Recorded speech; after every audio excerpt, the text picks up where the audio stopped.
位是来这边都已经有20年了，是吧？我差不多20年啊。我没有，我是08年到现在是16年。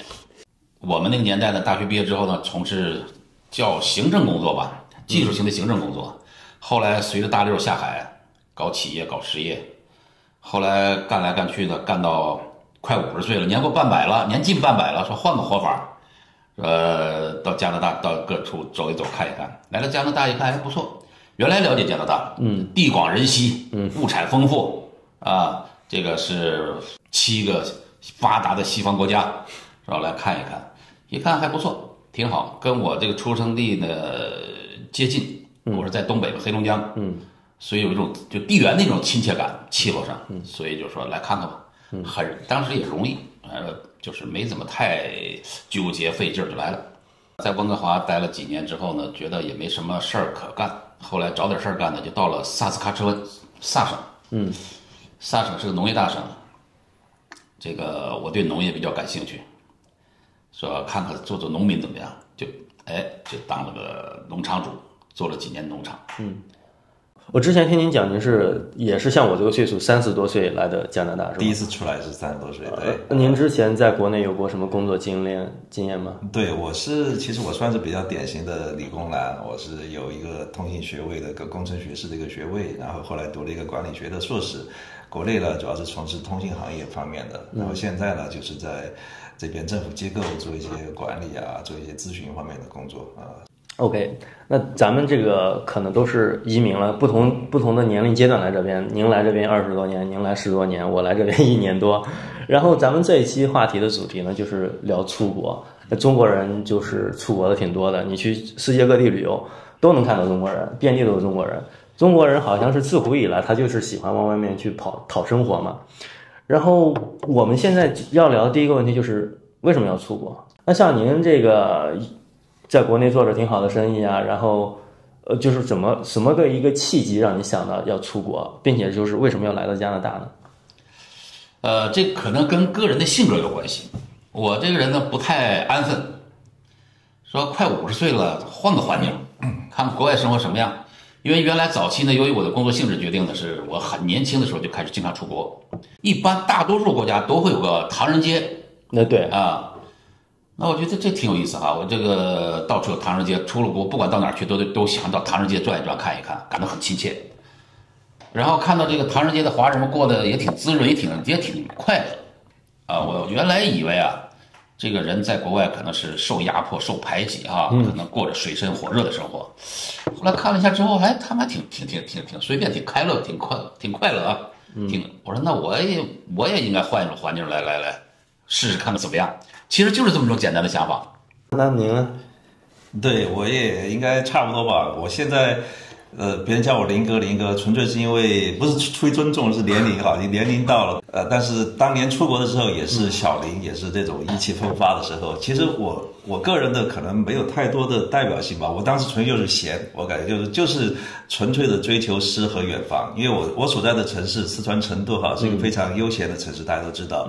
然后古时候也是一个非常就是经济比较发达，那时候叫扬一抑二嘛，扬州第一，益州第二，就相当于现在的北上广深。就是那时候条件也还可以，然后就觉得这个是不是想寻求一点刺激？我那个年龄30岁出头，要寻求刺激就2个途径，要么出轨，要么出国啊。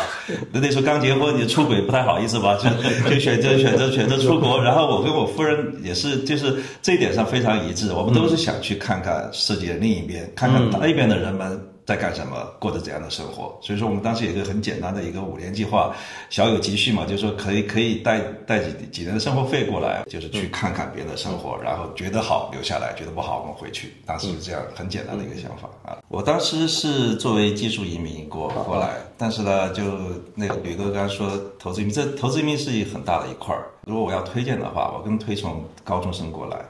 完成学业，然后想办法留下来。就比如说什么人适合移民，适合有钱人，适合任何地方居住，这个我们就不说了哈。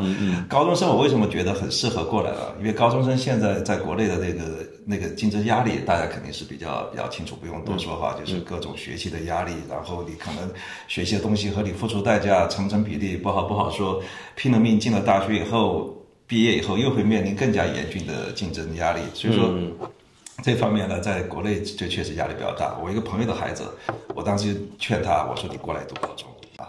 那过来读高中，他觉得就是叫4个字如鱼得水，他感觉是一个全新的一个环境，就非常每天开心的不得了，就是参加什么就是健身房，什么篮球队，什么橄榄球队，各种 field trip， 就是开心的不得了。学习也没有太多的压力，完全是一个不同的生活，感觉非常开心。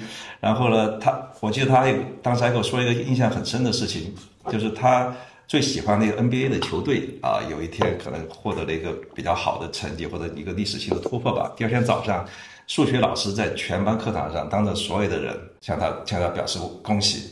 为他感到高兴，全体同学在这个鼓掌，为他开心，表示替他高兴。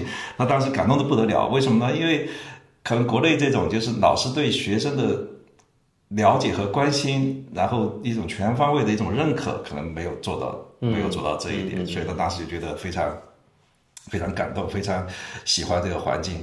然后呢，我这边其实大学毕业以后留下来的途径也很多，相对其他国家来说，其实相对来说会容易一点。刚才林哥提到这一点，我觉得很重要，就是你们在这边生活那么久，你们觉得什么样的人适合出国，什么样的人适合生活在加拿大这样的国家呀？你谈谈高见。刚才说了有钱人嘛，有钱人适合在任何地方生活啊。加拿大为什么？我觉得为什么适合大家作为选择呢？我觉得有几个方面吧。首先是加拿大一个，就是中国有句古话叫“危邦不入，乱邦不居”哈。就是加拿大其实建国100多年来，150多年，它就给人的一个就是和平、安定、繁荣、富庶，然后包容的一种，就是对个人人权、对自由的一种追求，然后对整个社会的一种包容，就非常适合的。定居的一个地方啊，比如说我们都知道加拿大的这个人口只占世界的第38位，但是它的 GDP 是在第9，它是在 GDP 前10的国家里人口最少的国家，然后它的人均 GDP 是在G7国家里面只是在美国和德国之后排到第3，所以这是一个非常富庶的国家，而且就是安定、稳定、和平，因为它唯一接壤的国家是世界上最长的不设防的陆地边境啊，很少有强敌入侵的这种概率。所以说，理论上说，我们有美国大哥罩着，我们国防预算是可以为零的，理论上是。当然，我们有北约的这个义务啊什么的。林哥，您讲有钱人适合来加拿大，其实我觉得恰恰相反，我觉得穷人应该来加拿大。对，我觉得是这样的，有钱人，您说的没错，在哪里生活都会有比较好的一个高质量的生活，但是我认为他在其他的一些国家，比如劳力成本较低的国家，他的生活，他的钱可以变现的程度更高一些。所以如果你同样的钱你在中国去花和在加拿大的花感觉是不一样的。你在中国花那种便宜的滴滴打车，便宜的快递小哥给你的优质的服务，你给极少的钱你就能享受到这种待遇。但是如果是你来到了加拿大这种地方，你用那样的钱你是换不来这样的人工待遇和服务的。所以我其实认为穷人的话适合来到这种高福利的国家，因为你同样的做一些 labor 的体力的工作，你在中国和在加拿大的这种社会的这种体验尊重感以及你所获得的实际的收入相差都是挺大的。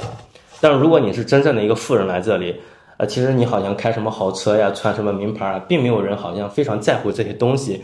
你的社会的凸显的这种程度好像优越感就没有那么明显了。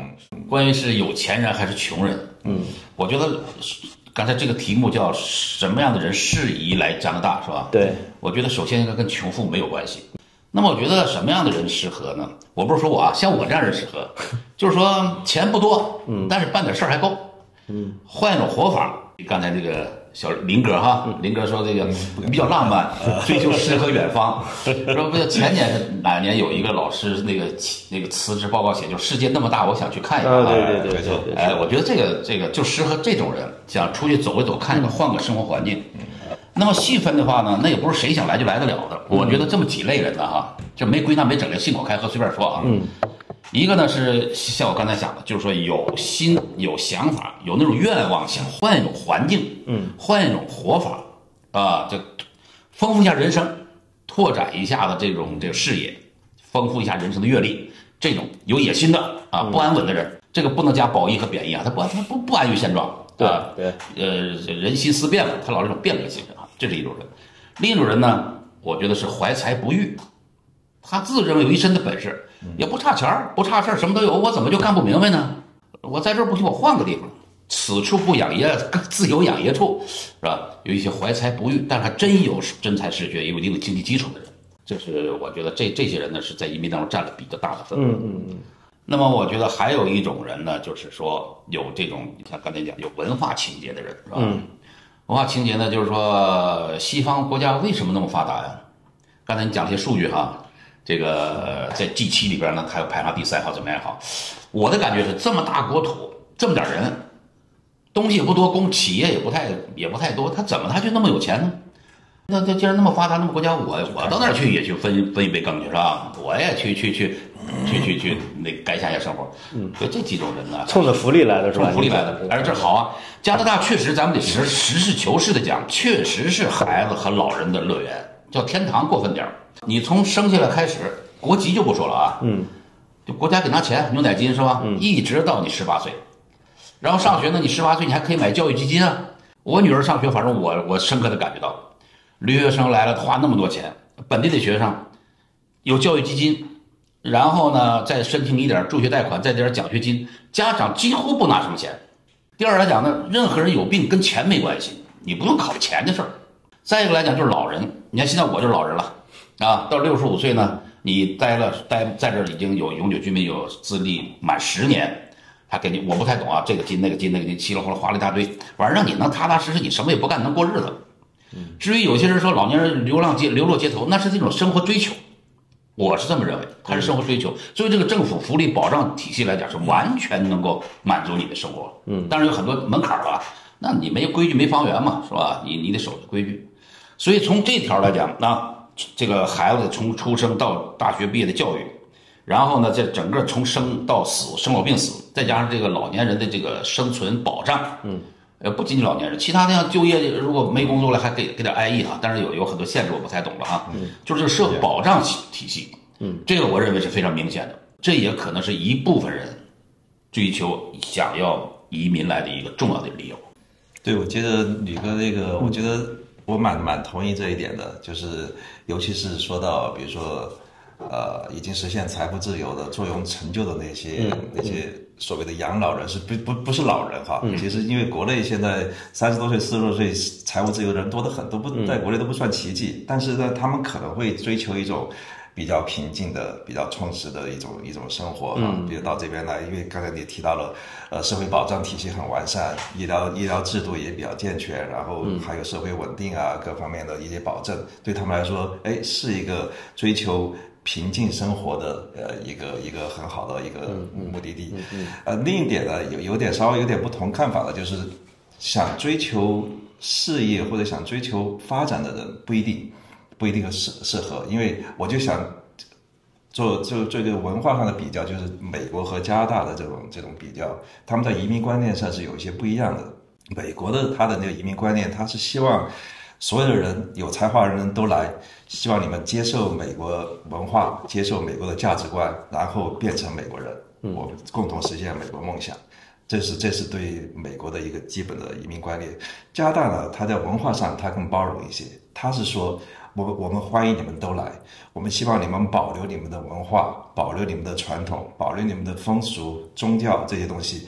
你来这里，你就把这里当成你自己家一样，你保留你自己的东西。我们希望所有人都来这里，我们希望我们形成一个多元文化、有丰富色彩的国家。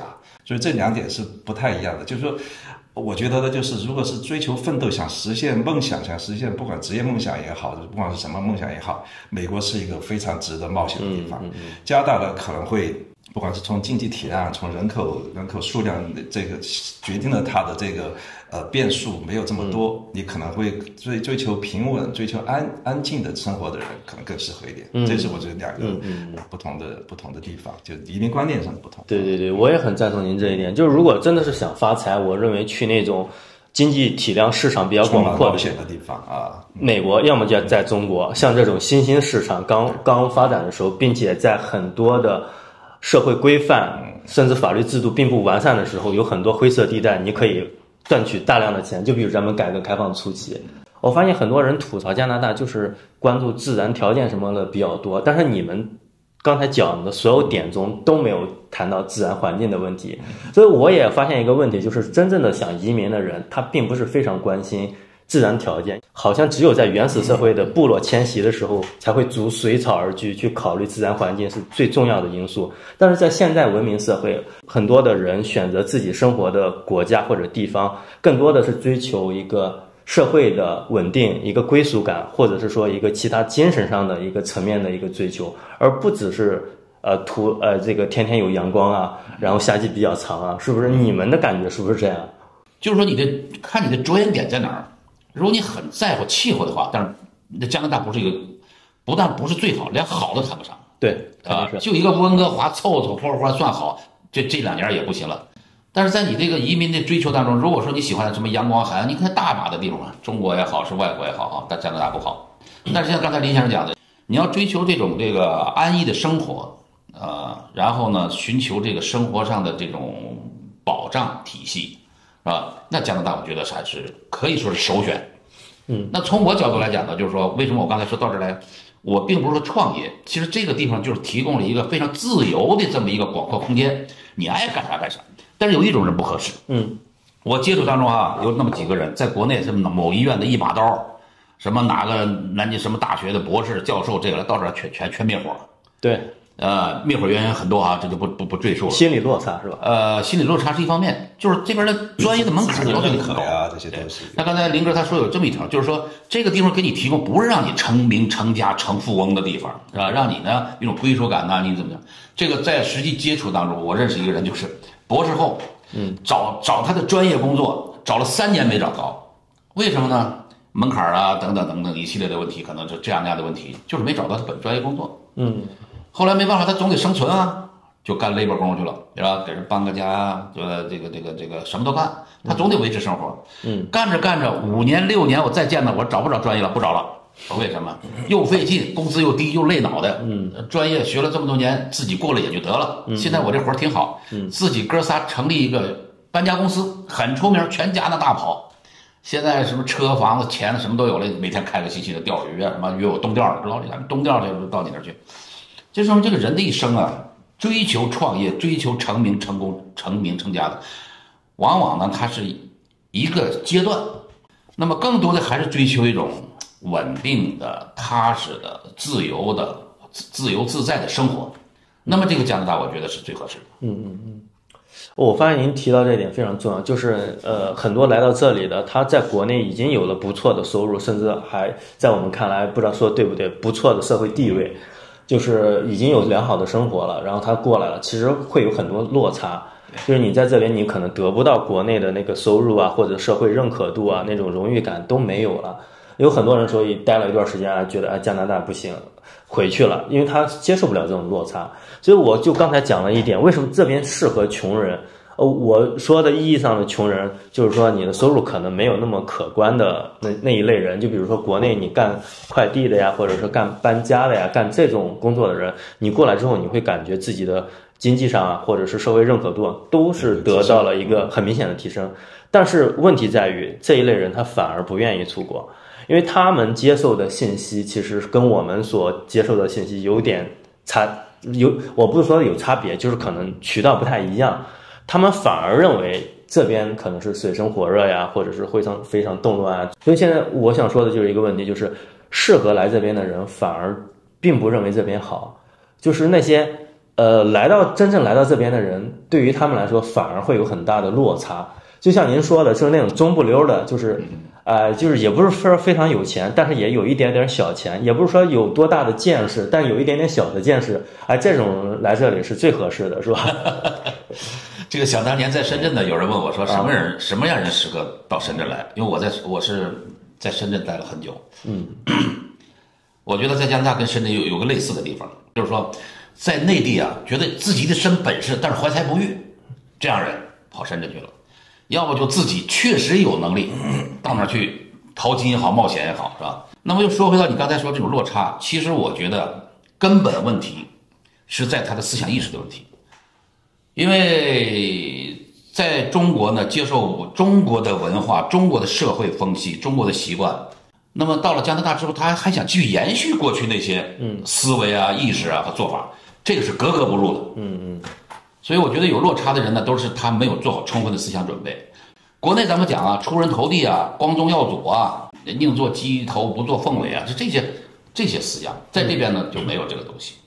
那么如果你带着国内那些的习惯和思想意识到这儿来，还想这样的话，这就格格不入。格格不入，他没有感觉，找不到感觉他就失落，失落的呢就觉得这地方不好，我回去吧，可是回不去。回去之后呢，也没什么可吹的，是吧？这是比较难受。我觉得所以说。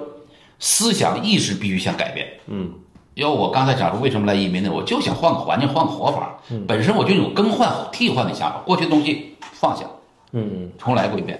用我亲身经历，你看我到这是个农民，我老自诩为伪农民，在国内农民被人瞧不起，在这儿农场主那还是一个很不错的一个啊，大家一听农场 farmer 还不错啊。后来我这个陪着闺女到渥太华没事呢，闲着难受之后，我说正好有个朋友搞建筑。在国内是一个某银行支行的行长，到这来实在待的不行。从小时候待过，在建筑工地干过，干个装修队，说老李没事帮帮忙，3帮2帮呢，我就加盟了，我就变成了一个装修师傅了。这个国内朋友也不理解，可是，在加拿大呢，你农民也好，是蓝领也好，是 labor 也好，没有人歧视你，那是你自己的选择。当然也没有人去尊重你，就是你该干嘛干嘛，你该怎么干怎么，那是你的自由。对，所以我说追求自由，能放下也不叫放下身段，就能够更新，或者是能思想意识能适应这边的社会风气基础，这人才能有立足。那现在我们最后呢，再聊最后一个问题，就是说你们2位也在这边生活有20多年了，就是说现在国内有其他的网友，他如果说想出国，想来加拿大，你对他们来说有什么建议或有什么忠告吗？我的想法啊，真实想法，就是说呢，要量力而行。